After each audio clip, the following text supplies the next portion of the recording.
Hi friends, నేను మీ సీతా మహాలక్ష్మి. ఈనాటి కథలకి స్వాగతం. ఈరోజు మనం ఉపాయశాలి అనే చందమామ కథని చెప్పుకుందాం. ఒక ఊళ్ళో ఒక ధనికుడైన భూస్వామి ఉండేవాడు. ఆయనకు ఇద్దరు కొడుకులు.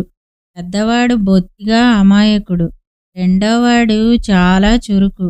అన్నదమ్ములిద్దరూ ఎంతో అన్యోన్యంగానే ఉండేవారు. కానీ వాళ్ళు పెద్దవాళ్ళై పెళ్ళాలు కాపురానికి వచ్చి ఎవరి సంసారాలు వారు చూసుకునేటప్పుడు అమాయకుడైన పెద్దవాడికి అన్యాయం జరగవచ్చునని తండ్రికి తోచింది. ఇలా జరగకుండా ఆయన ఒక పని చెయ్య నిశ్చయించి గ్రామాధికారిని పిలిపించాడు. గ్రామాధికారి వచ్చి తనను భూస్వామి పిలిపించిన కారణం అడిగాడు. నా అనంతరం నా ఆస్తి అంతా పెద్దవాడికి రాసి ఇద్దామనుకుంటున్నాను. చిన్నవాడికి చిల్లిగవ్వ ఇవ్వను అన్నాడు భూస్వామి. పాపం చిన్నవాడికి అంత అన్యాయం చేస్తారా అన్నాడు గ్రామాధికారి.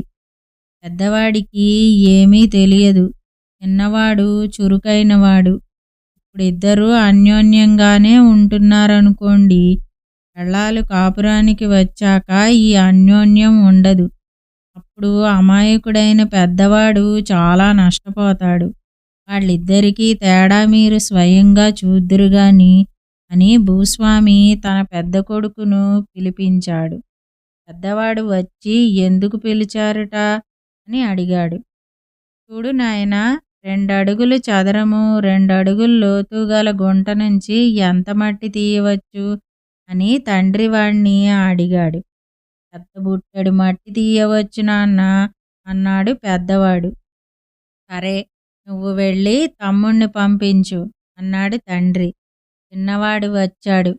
తండ్రి వాణ్ణి కూడా అదే ప్రశ్న వేశాడు. 2 అడుగులు చదరము 2 అడుగులు లోతు గల గుంట నుంచి మట్టి ఏం వస్తుంది నాన్న? ఏమీ రాదు అన్నాడు చిన్నవాడు. తండ్రి తన చిన్న కొడుకును పంపేసి గ్రామాధికారితో, చూశారు గదా ఇద్దరికీ తేడా. పెద్దవాడు బొత్తిగా అమాయకుడు, రెండోవాడు ఎక్కడైనా ఎలాగైనా బతకగలడు అన్నాడు. తర్వాత కొంతకాలానికి భూస్వామి చనిపోయాడు. గ్రామాధికారి వచ్చి అన్నదమ్ములతో, మీ తండ్రి ఆస్తంతా పెద్దవాడికి చెందేట్టుగా పత్రం రాసి నా చేతికిచ్చాడు. ఇదిగో ఆ పత్రం అన్నాడు. తన తండ్రి తనకు అంత అన్యాయం చేస్తాడని చిన్నవాడు ఊహించలేకపోయాడు.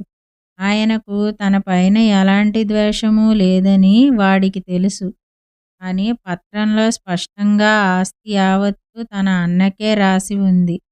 దీనికేదో కారణం ఉండి ఉంటుందని, అది నిలకడ మీద గాని తెలియదని అతను అనుకున్నాడు. తండ్రి చేసిన ఏర్పాటు ఆ అన్నకు కూడా అన్యాయంగానే తోచింది. అతను తమ్ముడితో, ఆస్తంతా నాకే చెందటం ఏమీ బాగాలేదు. అందులో సగం ఇస్తాను, తీసుకో. ఇద్దరము సమంగా పంచుకుందాం అన్నాడు. కానీ అందుకు తమ్ముడు ఒప్పుకోక, అలా వద్దు, ఏదో ఉద్దేశంతో నాన్న ఇలా చేసి ఉండాలి.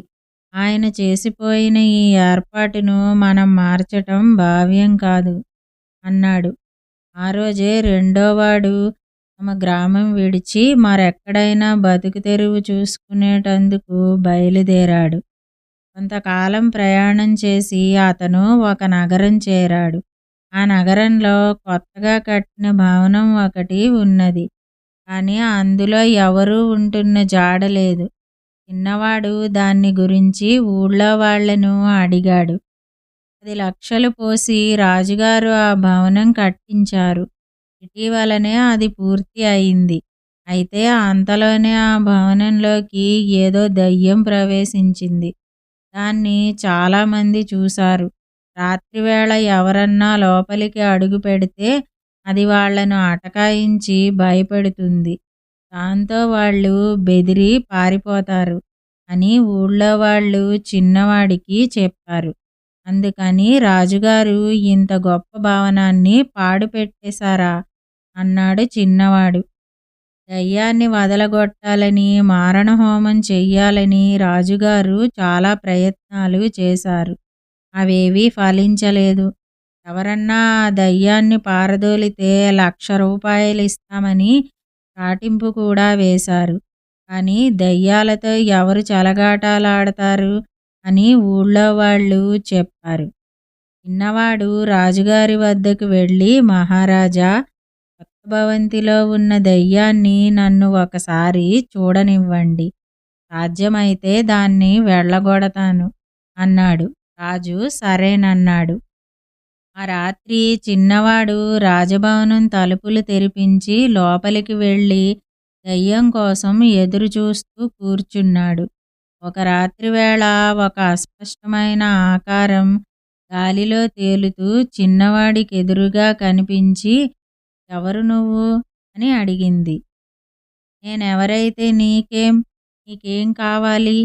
ఈ ఇంటిని పట్టుకుని ఎందుకు వేళ్లాడుతున్నావు అని చిన్నవాడు అడిగాడు. ఒక ప్రశ్నకు సమాధానం కావాలి. సరి అయిన సమాధానం చెబితే పోతా అన్నది దెయ్యం. అలాగే చెబుతాను, ఏమిటి నీ ప్రశ్న అన్నాడు చిన్నవాడు. 2 అడుగుల చదరము 2 అడుగుల లోతు గల గుంట నుంచి ఎంత మన్ను తీయవచ్చు అన్నది దెయ్యం. చిన్నవాడు ఆ ప్రశ్నకు నిర్ఘాంతపోయి, ఏమీ రాదు నాన్నా అన్నాడు. సరిగ్గా చెప్పావు, నేను పోతున్నా అన్నది దెయ్యం. తెల్లవార్లు చిన్నవాడు తన తండ్రి గురించే ఆలోచిస్తూ ఆ భవనంలో గడిపి తెల్లవారాక రాజుగారి వద్దకు వెళ్ళి, మహారాజా, తమ భవనం నుంచి దెయ్యాన్ని పంపేశాను అన్నాడు. రాజు ఆశ్చర్యంగా, పంపేశావా? ఎలా పంపేశావు అన్నాడు. అది ఆ ఇంట చేరిన పని పూర్తి చేశాను, అది వెళ్ళిపోయింది అన్నాడు చిన్నవాడు. వరుసగా వారం రోజుల పాటు ఆ భవనంలో మనుషులను పడుకోబెట్టి దయ్యం లేదని రూఢి చేసుకుని రాజుగారు చిన్నవాడికి 1,00,000 రూపాయల బహుమానంతో పాటు ఉద్యోగం కూడా ఇచ్చాడు. ఇదండి ఉపాయశాలి కథ. ఈ కథ గనక మీకు నచ్చినట్టయితే లైక్ చేయండి. ఈ కథను మీ స్నేహితులకు షేర్ చేయండి. కథపై మీ అభిప్రాయాన్ని కామెంట్ రూపంలో తెలియజేయండి. మరిన్ని మంచి కథల కోసం మా ఛానల్ను సబ్స్క్రైబ్ చేసుకోండి. మళ్ళీ మరొక మంచి కథతో కలుసుకుందాం. అంతవరకు వింటూనే ఉండండి ఈనాటి కథలు.